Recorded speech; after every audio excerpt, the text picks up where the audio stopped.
pagi para pemirsa TVRI yang berbahagia dimanapun Anda berada. Salam damai dalam Yesus Kristus. Senang sekali rasanya hari ini saya Kinanti Titi dapat kembali menyapa Anda dalam program kesayangan kita Mimbar Agama Katolik. Seperti yang kita ketahui, bulan Mei adalah salah satu bulan paling penting bagi umat Katolik. Karena pada bulan ini kita merayakan secara khusus perayaan bagi Bunda Maria. Tema yang akan kami angkat pada hari ini adalah Bunda Maria, dengan renungan yang akan dibawakan oleh Frater Petrus Damianus Kuntoro. Namun sebelumnya, mari kita terlebih dahulu saksikan persembahan pujian berikut. Selamat menyaksikan.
Selamat siang para pemirsa TVRI yang berbahagia dimanapun Anda berada. Pada hari ini saya akan membawakan sebuah renungan bertemakan Maria. Terutama di bulan Maria ini saya akan membawakan bacaan sebagai bahan permenungan pada hari ini. Bacaan diambil dari Lukas pertama, ayat 26 sampai 38. Dalam bulan yang ke-6, Allah menyuruh malaikat Gabriel pergi ke sebuah kota di Galilea bernama Nazaret, kepada seorang perawan yang bertunangan dengan seorang bernama Yusuf dari keluarga Daud. nama perawan itu Maria. Ketika malaikat itu masuk ke rumah Maria, ia berkata, "Salam, hai engkau yang dikaruniai, Tuhan menyertai engkau." Maria terkejut mendengar perkataan itu, lalu bertanya di dalam hatinya, "Apakah arti salam itu?"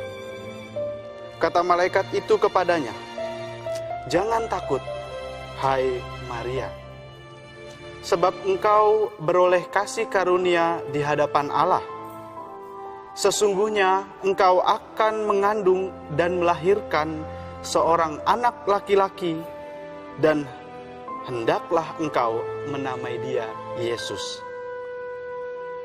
Ia akan menjadi besar dan akan disebut Anak Allah yang Maha Tinggi. Dan Tuhan Allah akan mengaruniakan kepadanya tahta Daud, bapa leluhurnya. Dan ia akan menjadi raja atas kaum keturunan Yakub sampai selama-lamanya, dan kerajaannya tidak akan berkesudahan." Kata Maria kepada malaikat itu, "Bagaimana hal itu mungkin terjadi karena aku belum bersuami?" Jawab malaikat itu kepada, "Roh Kudus akan turun atasmu, dan kuasa Allah yang Maha Tinggi akan menaungi engkau.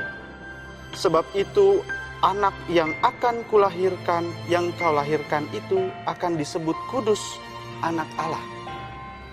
Sesungguhnya engkau akan mengandung dan akan melahirkan seorang anak laki-laki, dan hendaklah engkau menamai dia Yesus.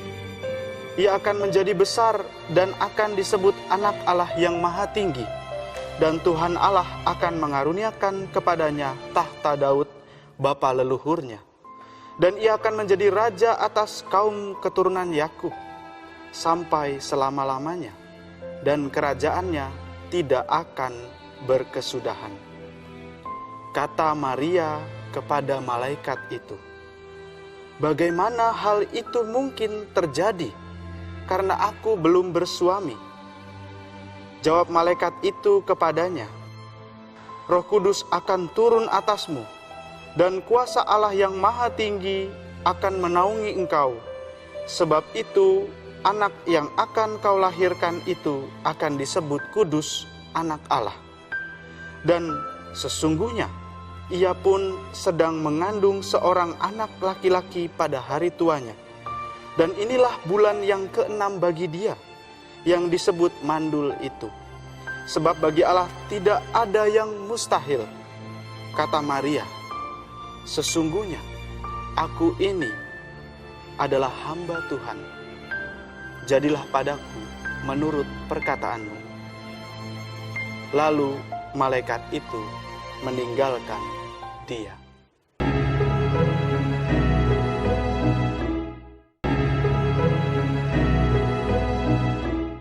Para pemirsa TVRI yang berbahagia dimanapun Anda berada, saya akan membawakan renungan dari bacaan yang telah saya bacakan tadi. Dikatakan oleh Maria, sebuah kalimat yang sudah tidak asing lagi bagi kita. "Jadilah padaku menurut perkataanmu itu." Sebuah kalimat yang sangat penuh dengan ketaatan. Sosok Maria adalah sosok yang penuh dengan kelemah lembutan. Maria adalah figur teladan di mana dia menjadi seorang yang sangat taat pada perintah Allah. Para pemirsa TVRI yang berbahagia, ada sebuah ungkapan, anak laki-laki lebih dekat kepada ibu dibandingkan kepada bapa. Apakah makna ungkapan tersebut terjadi di dalam keluarga kalian? Ungkapan ini sesungguhnya berusaha menampilkan kedekatan anak terhadap orang tua. Ungkapan tersebut agaknya berlaku bagi saya. Saya anak ketiga dari 4 bersaudara. Dan saya anak laki-laki satu-satunya. Itulah mengapa hal ini menjadi momen yang sangat penting untuk membuat saya berefleksi tentang bagaimana sosok Maria dalam kehidupan saya. Di bulan Maria ini, saya ingin men-sharingkan bagaimana dominannya sosok perempuan dalam hidup saya. Tapi kali ini saya khusus membahas seorang ibu dalam menjalani panggilan khusus. Ada beberapa alasan mengapa ungkapan tersebut berlaku di kehidupan saya. Saya mengambil contoh dari pengalaman saya. Pertama, selama ini saya jarang mengungkapkan perasaan atau pernyataan kangen kepada ayah saya. Saya lebih sering mengungkapkannya kepada ibu. Kecenderungan ini pasti terjadi juga di kebanyakan anak laki-laki lainnya. Bahwa rasa kerinduan kepada ibu pasti lebih besar dibandingkan kepada ayah untuk seorang anak laki-laki. Kadangkala hal yang kedua, seorang anak laki-laki memiliki kecenderungan curhat kepada ibu dibandingkan kepada ayah. Hal yang ketiga, refleksi dari kehidupan Yesus. Sosok Yesus sangat dekat dengan Bunda Maria. Sosok dan peran seorang ibu begitu sentral dalam kehidupan seorang anak laki-laki. Peran ibu saya rasakan begitu penting bagi kehidupan saya sebagai seorang frater. Dalam menghidupi panggilan terutama. Saya percaya bahwa seorang ibu melatih kita untuk mengolah rasa dan hati. Dalam hidup, karya dan pelayanan Yesus, sosok Maria tidak dapat dipinggirkan. Yesus yang semula berada di bait Allah, belajar bersama para tetua-tetua, dia memiliki pemikiran yang sangat pintar. Tetapi peran Maria adalah peran di mana Yesus semakin menjadi orang yang lemah lembut. Itu karena peran Bunda Maria. Bunda Maria selalu mendampingi Yesus dari Bethlehem sampai ke Golgota. Maria merupakan murid, teman, sekaligus ibu yang paling setia. Dalam peristiwa mukjizat Yesus di perjamuan nikah Kanaan, Maria menjadi penggugah hati Yesus untuk memulai karya keselamatan yang pertama, terutama mukjizatnya, yakni mengubah air menjadi anggur.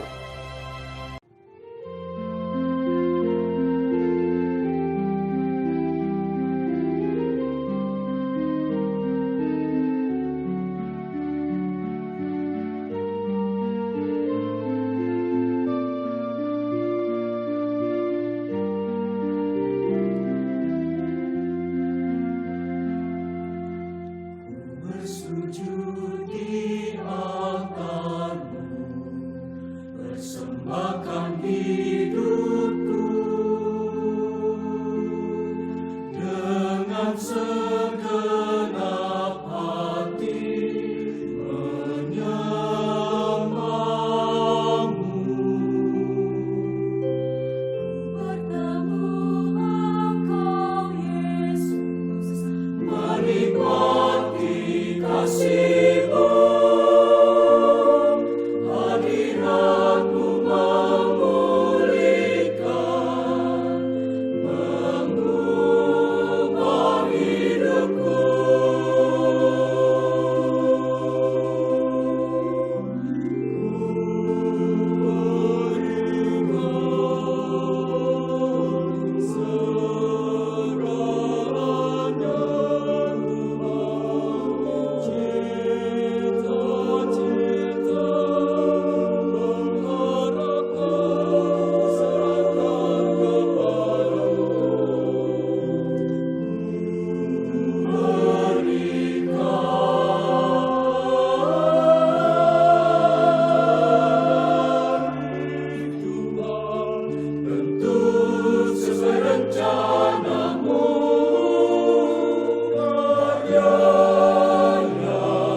pemirsa TVRI yang berbahagia dimanapun Anda berada, pada hari ini, di bulan Maria ini, sangat lekat dengan tema APP, bahwa air adalah sumber kehidupan. Dikatakan dalam peristiwa Kana ini, air atau anggur menjadi hal yang paling penting. Oleh karena itu, Yesus tergerak hatinya untuk mengubah air menjadi anggur, sehingga pesta pernikahan di Kana tidak hancur atau menjadi peristiwa yang tidak terkontrol. Sosok perempuan dalam hidup panggilan memang signifikan. Bunda Maria rela mengandung dan melahirkan Sang Juru Selamat, Yesus Kristus. Ia bahkan setia menemani dan melihat sendiri anaknya menderita dan mati di kayu salib. Tidak hanya itu, saksi pertama dalam peristiwa kebangkitan adalah seorang perempuan, yaitu Maria Magdalena, yang akhirnya meneruskan berita kebangkitan kepada para murid. Saat Yesus menuju Golgota, beberapa kali sosok perempuan ditampilkan, seperti Veronica, perempuan yang menangisi Yesus. Para pemirsa TVRI yang berbahagia dimanapun Anda berada, pada bulan ini, terutama bulan Mei, kita memperingati bulan Bunda Maria. Bunda yang penuh dengan kerahiman, Bunda Allah, Bunda yang rela menemani Yesus dari kehidupannya saat kecil hingga mati di kayu salib. Bunda yang selalu taat, Bunda yang penuh keteladanan, Bunda yang penuh dengan kehidupan rohaninya, di mana ketika Yesus mati dan menunggu kebangkitannya, Bunda Maria lah yang menguatkan para rasul untuk semakin berani bersaksi di depan banyak orang tentang keselamatan yang ditawarkan Yesus Kristus. Kehadiran figur perempuan yang sifatnya cenderung lemah lembut, penuh perhatian, sifat-sifat feminim dari sosok perempuan, khususnya ibu, justru semakin melengkapi kemaskulinan seorang calon imam. Hal ini membuat seorang calon imam mempunyai kepekaan, terutama soal rasa dan hati, terutama dalam bertindak dan menilai sesuatu. Selain menggunakan intelektual atau pemikiran, kita juga harus menimba apa itu hati dan perasaan kita.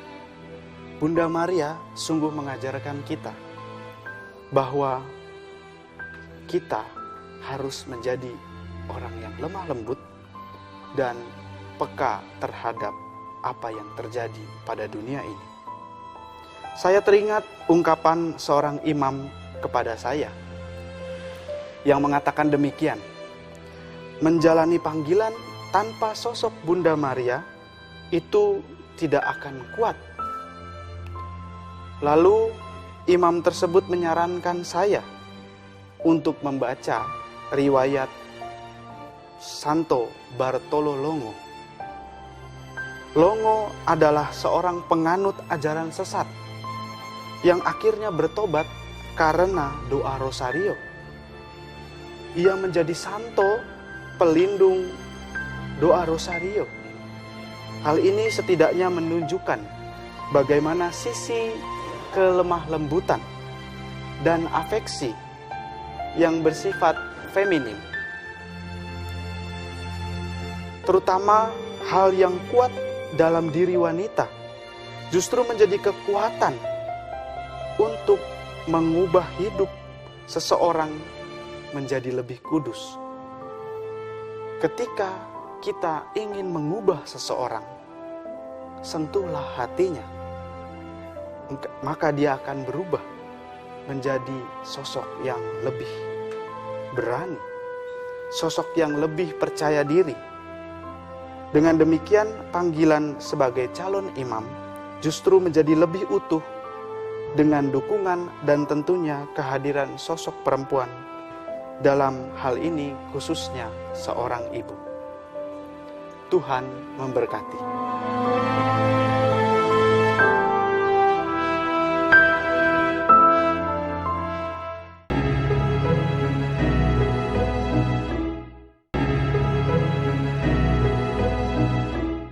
Para pemirsa TVRI yang berbahagia, tanpa terasa kita sudah sampai di penghujung acara.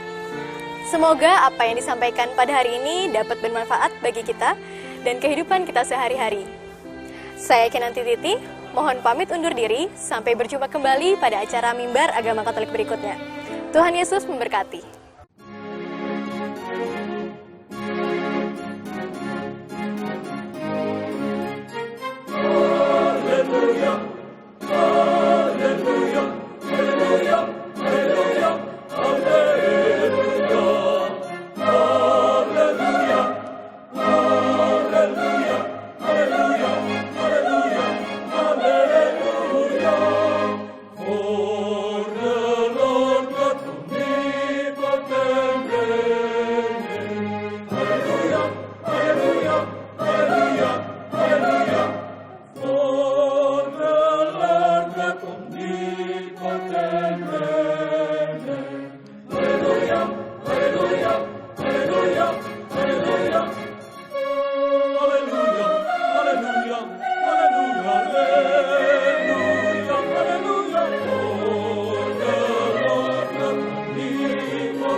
Forever and ever.